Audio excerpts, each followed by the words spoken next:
안녕하십니까? 황순일입니다. 오늘은 오랜만에 저희 미니 부디즘 이 그 앙코르 왓 편을 이제 계속 하게 된 것 같습니다. 제가 이 학교가 이제 중간고사 기간이 되고, 그다음 뭐 중간고사 기간 전후로 해서 이 학교에 뭐 이래저래 일들이 너무 많아져가지고 한동안 제가 조금은 불성실하게 미니부디즘 촬영을 조금 못했습니다. 근데 제가 이제 오늘부터는 좀 열심히 미니부디즘 촬영에 좀 임해야 되겠다 이렇게 독하게 마음을 먹고 열심히 미니부디즘 촬영에 임하도록 하겠습니다.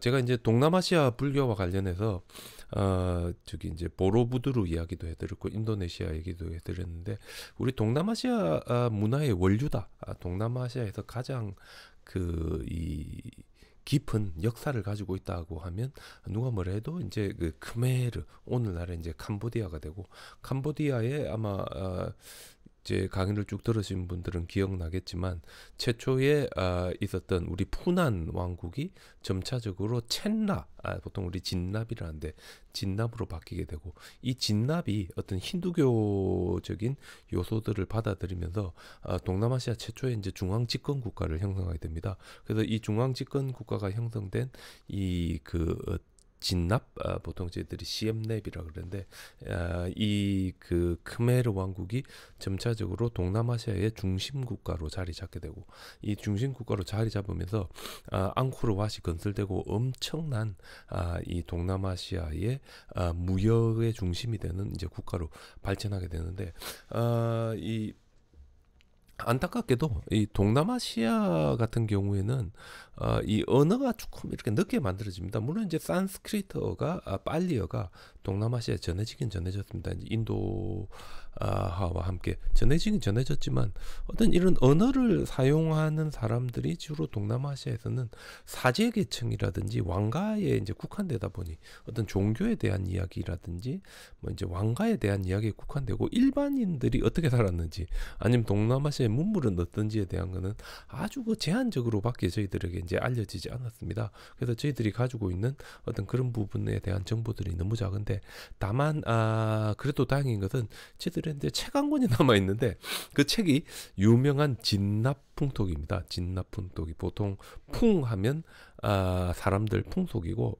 토하면 랜드 땅이고, 그래서 이제 이 책을 쓴 사람은 주달관이고, 이 주달관이라는 분이 저희들이 생각하기에는 보통 1200년대 말에 이 그 중국 항주 쪽에 있는 분이었는데, 이분이 중국 사절단을 따라서 이 그 앙코르까지 가게 되고, 앙코르에서 1년 정도 산 다음에 돌아오는데 아주 젊은 나이에 간 것 같습니다. 20대 한 초중반에 간 거 아닌가 싶기도 하고, 갔다 와서도 제법 오랫동안 중국 그 항주 쪽에 이분이 살았으니까 아주 생생한 이 1200년대 후반에 앙코르 왕국이 어떠했는가에 대한 기록이 이제 이분 덕분에 남아 있습니다. 그래서 이제 저희들이 이 진납풍토기를 통해서 이 동남아시아의 실제적인 모습을 이제 추정할 수 있는데, 거의 뭐 유일무이한 기록이다라고 할 수 있기 때문에 그 중요성은 굳이 제가 더 이상 말 안 해도 아실 수 있을 것 같습니다.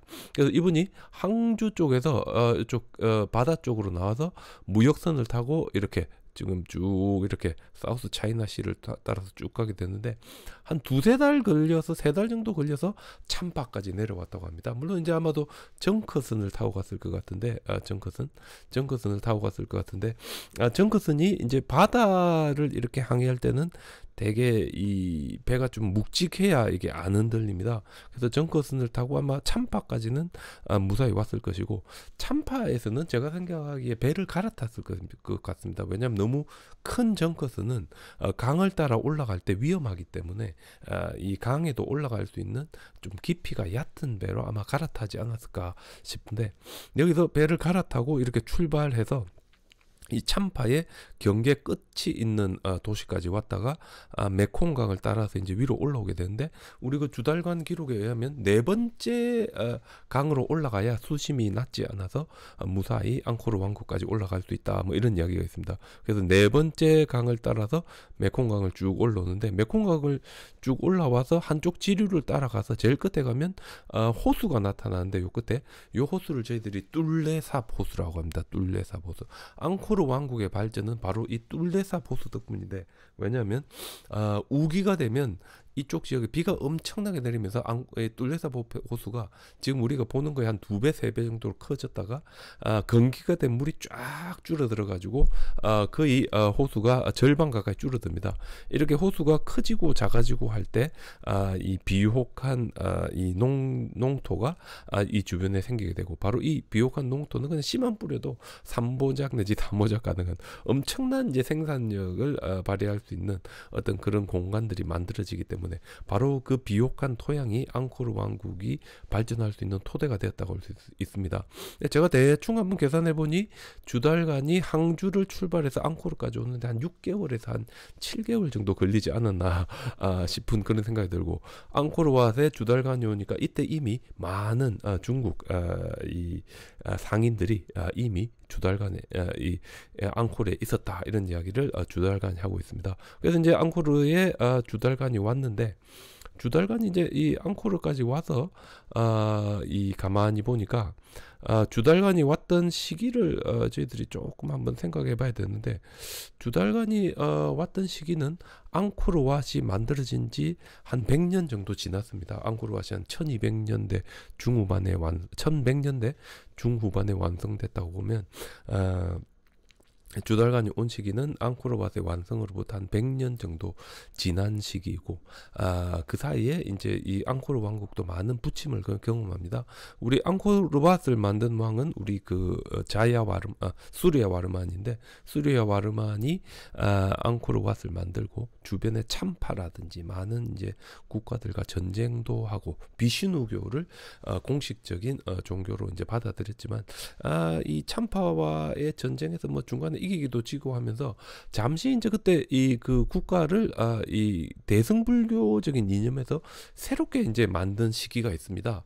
바로 이렇게 대승불교가 새롭게 시작되던 시기가 마침 주달간이 앙코르를 방문했을 때이고, 바로 이때 이 주달간이 오니까 이 앙코르의 수도는 야소다라는 우리 부처님의 부인 이름입니다. 야소다라푸라라는 이름의 성이 앙코르 왓 위에 만들어졌고, 이 직사각형으로 만들어진 이 컴플렉스의 한가운데는 바이온 사원인데, 이 불교 사원입니다. 근데 보통 우리 바이온 사원 지금 가면 화산석밖에 안 보이지만 주달간은 이 바이온 사원을 골든 타워, 황금탑이라고 했습니다. 그래서 우리 지금은 안 보이지만 아마 옛날에는 이곳이 전부 다 이 황금으로 이렇게 이 그 코팅이 되어 있어가지고 반짝반짝 빛나지 않았나, 이렇게 생각되고, 앙코르 왓도 지금 가면 화산석밖에 안 보이지만 옛날에는 아마 이 그 플라스트를 발라가지고 아주 밝고 화려하게 이렇게 만들지 않았나 싶습니다.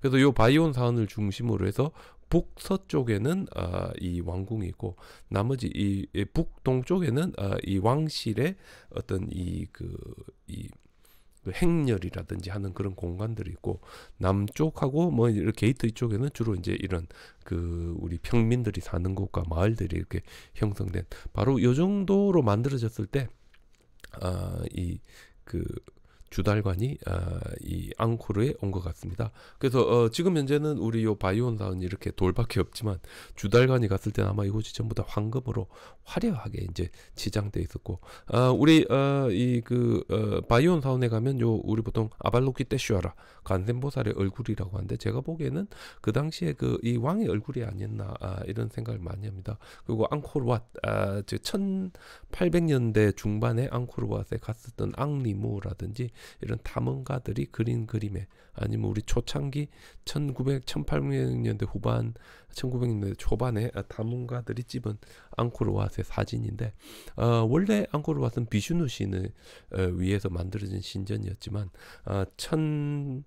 한 600년대, 700년대가 되면 태국 스님들이 와가지고 비슈누 신상은 딴 데로 채워버리고, 앙코르 왓 중앙은 이제 불상으로 이제 가득 채우고, 앙코르 왓을 제타와나라 했습니다. 제타와나, 우리 보통 기수급 고도곤에서 기원장사 부처님께서 설문을 가장 많이 하신 곳으로 동남아시아에 알려지면서, 우리 1700년대, 1800년대가 되면 제타와나 순례를 간다고 나선 많은 동남아시아 스님들이 인도까지 안 가고 캄보디아의 앙코르 앙코르와트에 왔다 간 그런 기록들도 이제 남아 있습니다. 그래서 우리 이런 고색 창연한 앙코르와트의 모습을 아마 주달관이 보지 않았을까 이렇게 생각하는데, 주달관은 앙코르까지 와서 한 1년 정도 머물게 됩니다. 1년 정도 머무는데, 이때가 이제 우리나라 치면 우리 보통 뭐 충서광, 충선왕 같은 이 몽고의 지배 시기, 몽고의 이제 속국 비슷한, 형제국 비슷한 이제 그런 시기였던 것 같고, 그 당시에 주달관이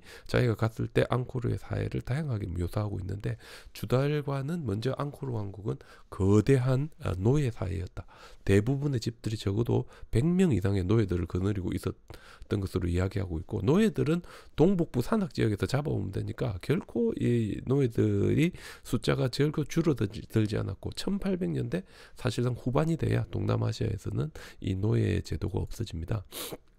그래서 우리 앙코르왓 이그 룰레사 보스 쪽인데, 여기서 우리 좀 북쪽으로 올라가게 되면 이쪽 산악 지역, 오늘날의 라오스가 있는 이쪽 산악 지역에 있는 북쪽 산악 지역에 가면 소수민족들이 많이 있습니다. 아마 이쪽에서 사람들을 잡아서 노예로 쓰지 않았을까. 엔간한 집에 한 100명 정도 있다 했으니까 그런 100명 정도 있는 집들은 아주 거대한 이 집들이었던 것 같습니다. 근데 이제 주달관이 왔을 때 앙코르 왕국에도 위기가 오는데, 원래 앙코르 왓이 건설되던 주달관이 앙코르 왕국을 방문하기 100년 전만 해도 앙코르 왕국은 지금 이 지도에 보면 수코타이라든지 이쪽 우리 이 해안선까지 해서 거대한 동남아시아의 중앙부를 차지한 오늘날의 태국을 포함하는 거대한 제국이었지만, 점차적으로 몽고의 영향으로 타이족이 남하하면서 이 타이족들이 태국 북부 지역에서는 란나 왕국, 태국 중부 지역에는 수코타이, 태국 남쪽에는 지금 여기 록불이라고 보이는데 이쪽까지 내려와서 아유타야를 점령하고 시암 왕국을 만들고, 그래서 이렇게 새로 내려온 이 타이계 사람들과 크메르게 앙코르 왕국이 숙명의 건 대결을 하던 시기입니다. 이 전쟁에서 지면 뭐 다 죽어버리고, 전쟁이 나면 우우 몰려가서 싸우고 하는 그런 조금 이제 혼란기의 직전에 주달관이 이제 내려왔다, 이렇게 이제 볼 수 있을 것 같습니다. 근데 주달관이 와서 보니까 주로 남자들은 정치를 하거나 전쟁을 하는데 바쁘고, 아니면 이 집안 같은 경우에도 가장이 남자가 아니라 여자였다는 것을 이야기하고 있습니다.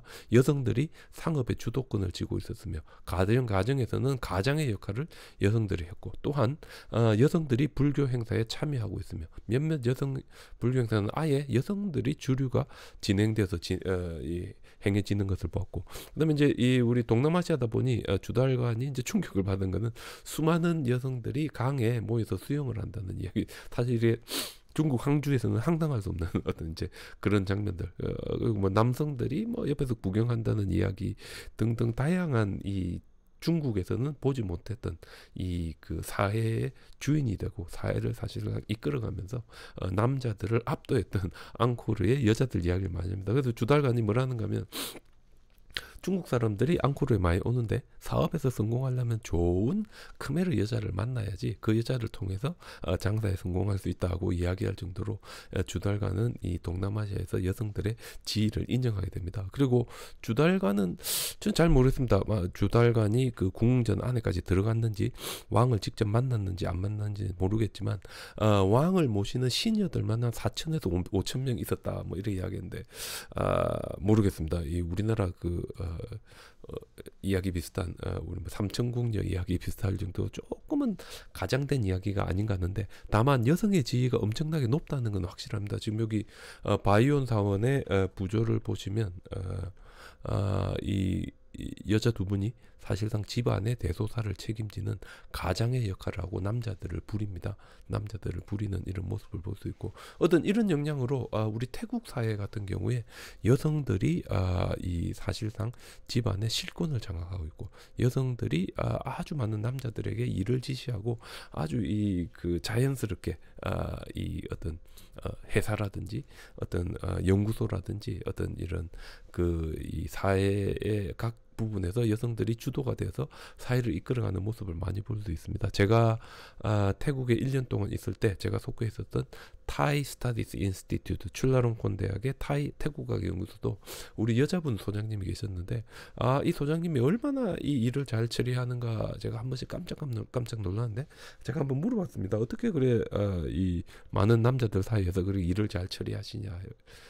자기 집이 옛날에 이 그 할머니가 모든 집안의 일을 다 결정하는데 할머니가 일하는 걸 보고 자기가 많이 배웠다 이런 이야기하는데 그런 게 아마 이제 모계 사회 전통이 아닌가 싶고 그러다 보니까 집에 있으면 좀 귀찮은 남자들은 전부 다 이제 이렇게 출가해서 스님이 된다는 게 사회에서 완전히 벗어나는 게 아니라 어려서 출가를 해서 절에서 교육을 받고 일정 정도 나이가 되면 자기가 적성이 스님 하는 게 맞다 그러면 계속해서 스님이 될 것이고 스님보다는 나는 사회로 돌아가겠다면 이제 다시 이제 사회로 돌아오는 어떤 이런 식으로 이제 남방불교의 사회가 이제 남방의 불교 사회가 형성되는 그런 모습들에 대해서도 이제 주달간이 이야기하고 있습니다.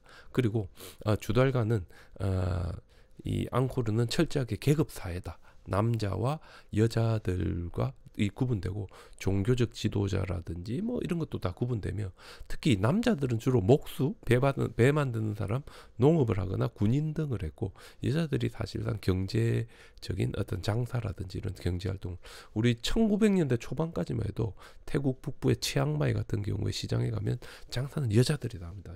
물건을 사고 파는 거는 거의 다 여자들은 아직도 우리 가면 그런데 어떤 그런 모습들을 이 주달간이 갔을 때 1200년대 후반에도 그대로 이제 보여주고 있었던 것 같습니다.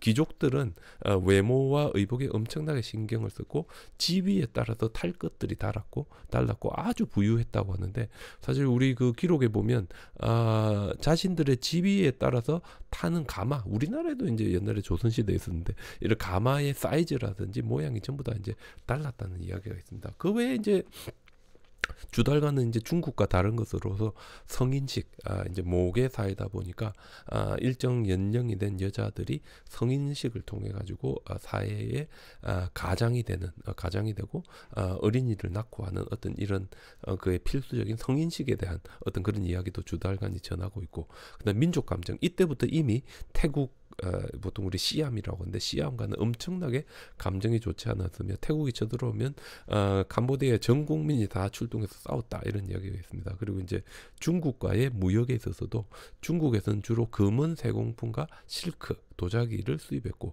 중국으로는 물총새, 코끼리 상아, 벌꿀, 장미목, 약초 등등을 이제 수출했다는 이야기가 나옵니다. 그래서 정크 우리 보통 정크슨이라고 하는데 송나라 이전에는 주로 이 동남진화해 우리 사우스 차이나해에 왔다 갔다 한 배들은 주로 동남아시아에서 만든 배들 저희들이 주로 정크라고 했는데 주로 이런 배들이었는데 요즘은 이 보통 이게 송나라 이후에는 송나라에서도 적극적으로 이제 정크슨을 만들어서 이쪽과의 무역에 뛰어들었습니다. 그래서 이런 정크슨을 타고 아마 이제 주달간이 내려갔을 것 같고 내려갈 때는 이 배에다가 이 실크와 도자기와 금, 은, 보석들을 한 가닥 싣고 내려가고 올라올 때는 장미목이라든지 쌀이라든지 그리고 물총새 우리 보통 물총새 하면 킹피셔라 그러는데 요 물총새의 깃털은 정말 아름답습니다. 정말 아름답고 신을 이제 아름답게 치장하거나 하는데도 많이 쓰이고 그다음에 중국에 저희들이 가보면 중국 항주에 아주 그 부자들이 가지고 있는 그 취미 중에 하나가 새를 기르는 건데 물총새는 공중부양이 됩니다. 가만히 이렇게 공중부양이 되는 새이기 때문에 한 마리가 만약에 살아서 중국까지 간다면 엄청나게 이제 비싼 아마 새가 되었을 것 같은데 이런 새들이 이제 수출되었고 많은 그 크메르의 남자들이 물총새를 잡기 위해 가지고 숲에 가서 숨어 있다가 겨우 물총새 한 마리 잡는데 한 마리만 잡아도 엄청난 어떤 이런 그 부를 쟁취할 수 있었다 이런 이야기가 있습니다. 그 제일 재밌는 거는 주달간이 이제 가서 보고 세 개의 종교가 있다. 크메르 사회는 첫 번째는 이제 브라만교인데 보통 브라만교를 반제이라고 이제 한자로 음사했는데 뻔디트 하는 우리 현인이라는 이런 뜻인데 뻔디트를 지칭하는 것 같고 태국의 사제 계급을 지칭하는 것 같아서 브라만들은 보통 우리하고 똑같은 옷을 입고 똑같이 지내지만 여기 보면 하얀색 스카프를 이제 목에 이렇게 둘렀다 그러는데 저도 이제 인도나 우리 그 캄보디아나 미얀마에 학회가 있어서 가면 보통 이 호텔에서 저를 맞아주신 분들이 목에 흰색 스카프를 둘러줍니다. 네팔도 그렇고 이게 이제 이 지식을 가지고 있는 사람이다, 현인이다. 따라서 당신은 우리를 앞으로 현인으로 대접하겠다 이런 뜻인데 바로 이 스카프를 두르는 것으로 이 그 브라만들을 이렇게 이 구분할 수 있었는데 보통 아버지가 아들에게 지위를 물려주고 주로 국가 경영에 참여하는 높은 고위 관리들이었답니다. 그래서 우리 지금 태국 같은 경우에 1900년대까지 브라만들을 캄보디아에서 수입했습니다. 이거는 우리 태국의 우리 그 올드 방콕 중심지의 자이언트 스윙인데 브라만들이 매년 축제할 때 사용되는 겁니다. 1930년대까지 이 자이언트 스윙이 이제 사용됐다 그러는데 그 정도로 이 캄보디아의 브라만들은 동남아시아에서 아주 권위가 있는 사람들이었고 브라만들이 왜 중요한가 하면 브라만들이 천문학에 뛰어나고 브라만들이 매년 1년이 시작될 때 달력을 만듭니다. 그래서 이 달력이 만들어져야 언제 씨를 뿌리고 언제 비가 오고 언제 비가 그치고 하는 게 다 결정되기 때문에 국가의 운영에 가장 중요한 요소를 하는 사람들이 브라만들이고 브라만들이 아주 큰 영향력을 가지고 국가의 경영에 참여했다는 걸 저희들이 알 수 있습니다. 그리고 브라만교와 다른 종교로 시와교, 우리 보통 이 푸난과 우리 초기 앙코르 왕국 보통 첸라라는데 가장 중심적인 종교는 시와교입니다. 특히 이 시와교는 주로 이제 남인도에서 이제 이쪽까지 온 것으로 주로 저희들이 많이 보는 남인도의 힌두 시와교가 아주 지배적인 종교였던 것 같은데 주달가는 이 그 CM랩에 와가지고 이 시와교 사제들 보고 중국 도교 사제들하고 똑같다. 그래서 이제 주달가는 시와교 사제들을 중국 도사들이다 이렇게 이야기했습니다. 주달가는 보통 이 시와의 사제들이 보통 사람들하고 똑같은 옷을 입지만 머리에 하얀색 또는 붉은색 천을 둘렀고 불교와 같은 사원을 가지고 있었지만 숫자라든지 규모가 불교에 비해서 형편없이 작은 편이었다. 이게 무슨 말인가 하면 이미 1200년대 후반이 되니까 전세가 역전된 겁니다. 시와교 내지 힌두교보다는 불교가 훨씬 더 사회의 주류가 되는 종교로서 성장하고 발전해 있었다. 뭐 이 불교에는 우리 크메르 사회니까 대승불교도 될 수 있고 초기 불교도 될 수 있지만 어떤 이 양자가 이미 제법 균형을 이루면서 발전하고 있는 하면서 불교가 점차적으로 시와교를 압도해가는 어떤 그런 상태에 있었고 주달가는 이 시와교 사원 안에도 들어간 것 같습니다. 사원 안에 들어가니까 시와 씨는 없고 링가가 모셔져 있었다. 아마 우리 좀 아시겠지만 우리나라 맷돌 비슷하게 시와 신을 상징하는 링가가 있었고 그 다음에 이분들은 자신들만의 음식을 먹으며 남들에게는 음식을 먹는 모습을 보여주지 않았다고 이야기하는데 주로 이제 뭐 고행, 단식을 통한 고행을 많이 한다 이렇게 이야기합니다. 그러다 보니 음식 먹는 모습을 잘 보여주지 않았고 술은 먹지 않았지만 열심히 공부하는 모습도 볼 수 없었다. 왜냐하면 시와의 이 가르침은 딴뜨라 비밀 의식이기 때문에 자기들끼리만 하지 남들에게 이렇게 오픈하지 않습니다. 그래서 불교와 같이 단체로 경전을 공부하거나 합송하는 그런 모습도 전혀 볼 수 없었고 시와교는 그 당시 1200년대 말경 주달간의 눈에는 거의 몰락해가는 점차적으로 어떤 그 중요함이 쭉쭉쭉쭉 떨어져가는 아마 이제 그런 종교로 이제 비춰졌던 것 같습니다. 뭐 우리 도교 동남아시아 경우에 중국 베트남 북부 하노이는 제법 많은 도교 사원들이 있고 그 다음에 우리 앙코르 주변에 판데사라이 같은 이 중요한 앙코르 사원에 가면 우리 시와 신을 모시는 사원들이 아주 아름답게 이렇게 조각되어 있습니다. 하지만 이미 제가 방금 말씀드린 대로 주달관이 왔을 때 시와 부교가 상당히 쇠락했었다 이런 이야기를 이제 하고 있고 그 다음에 이제 주달관이 이야기하는 불교입니다. 불교는 차오쿤의 이제 엄사인 조구로 있는데 차오쿤 하면 우리 지금 큰 스님 정도 되는 것 같습니다. 차오쿤이라고 이제 이야기했고 머리를 깎고 노란색 성복을 입으며 한쪽 어깨를 밖으로 내고 맨발로 걸었다. 그리고 불교의 사원에는 천장을 기와로 덮고 중앙에 불상이 하나만 놓여져 있었다라고 하는데, 요거는 제가 보기 조금 충격적이었던 게 이미 이 시기에 크메르 사회에 남방불교가 전해진 겁니다. 만약에 대승불교였다면 우리 부처님과 여러 보살상들이 함께 있었을 거지만, 주달관이 가서 보니까 부처님 한 분밖에 없었다는 것은 제법 남방불교적인 색채가 이미 이때 들어왔다. 스리랑카에 남방불교적인 색채가 이미 들어왔다는 것을 이야기해 주는 것 같고, 이거는 이제 주달관이 중국 항주에 있을 때 대승불교 사원을 많이 가봤었기 때문에 자기가 갔던 데하고 완전히 다르다, 아마 이런 이야기를 했던 것 같습니다. 그리고 주달관은 불상들이 진흙으로 만들어졌으며 다양하게 채색되었고 붉은색 옷을 입고 있었으며 밖에는 청동으로 만든 불탑이 있었다고 하는데, 요거는 오늘날 우리 동남아시아에 가면 있는 이 불교의 모습과 거의 유사합니다. 거의 유사하다고 이제 이야기할 수 있습니다. 그리고 재밌는 게 승려들은 생선과 고기를 먹으며 마을을 돌며 받은 음식으로 하루에 한 번만 식사했다. 그러니까 우리 이 불교의 채식주의는 우리 동아시아에서 이제 조금 많이 발전했지만, 우리 동남아시아나 스리랑카에서는 채식이 중요한 게 아니라 식탐을 일으키지 않고 받은 대로 먹는 게 중요했기 때문에 자기가 보기에는 조금 이상했기 때문에 아마 이래 적었던 것 같습니다. 하지만 우리 남방에서는 채식이냐 육식이냐 보다는 얼마나 이 음식에 대해서 탐하는 마음을 가지지 않고 최소한의 식사를 하고 수행을 하고 부처님의 말씀을 유지하느냐, 이게 훨씬 더 중요하다, 이렇게 이제 받아들이고 있습니다. 그리고 하루에 한 번만 식사했다 그러는데, 사실 아침에 한 번 먹고 12시 이전에 한 번 더 먹어서 2번 식사를 하는데, 아마 주달관이 새벽에는 이 절에 안 갔던 거 아닌가 제가 그런 생각을 좀 합니다. 근데 주달관은 뭐라고 하는가 하면, 스님들은 정교하게 만든 불교 경전을 많은 성녀들과 함께 합송하며 철필로 바나나 잎에 경전을 새기는 전통을 유지하고 있었다. 따라서 불교는 가르침을 오픈해서 크메르 사회 모든 사람에게 퍼뜨리려고 노력했고, 그리고 불교를 통해서 크메르 사람들이 글자를 공부하고 하는 어떤 전통, 교육이 사실상 교육을 불교가 담당했다는 걸 보여주고 있습니다.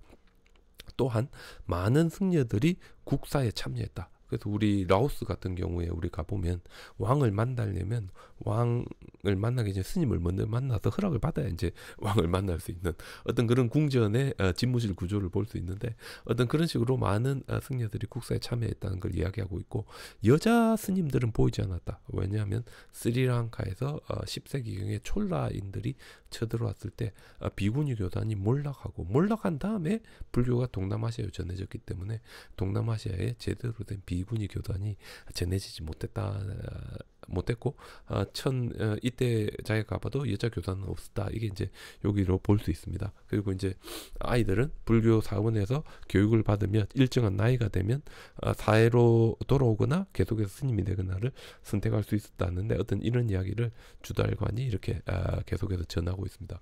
그래서 주달관은 그냥 이제 책만 남겨놓으니까 저희들이 이제 실제적으로 그 당시에 절이 어떤 모습이었는지 조금 보기는 어렵습니다.